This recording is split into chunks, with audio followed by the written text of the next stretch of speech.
Hi everyone! Today I'm going to show you exactly how to set up a no-code webhook to automate your workflow. Step 1. Finding the Automations menu. Start by heading to the specific list, folder, or space you want to track.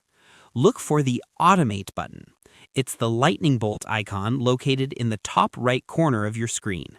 From here, you can click Manage Automations and go to the Webhooks tab to create one for later use, or start a brand new workflow immediately.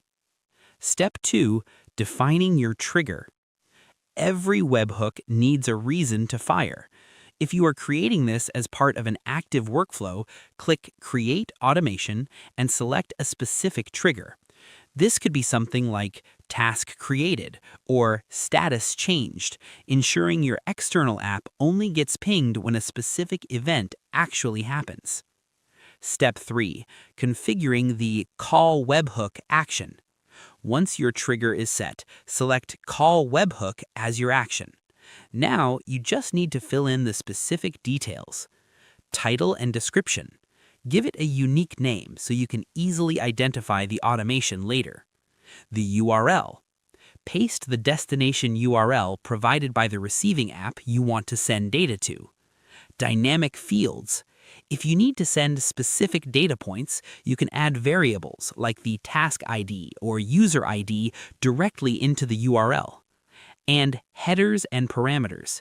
You can add custom keys or values here, though ClickUp includes application/JSON by default. Step 4. The final test. Before you go live, it is crucial to click Test Webhook. ClickUp will send an example payload to the destination to make sure the connection is solid and the data is mapped correctly. Once the test is successful, simply click Create, and your automation is ready to work for you. Setting this up once saves you hours of manual data entry and keeps your entire tech stack in sync.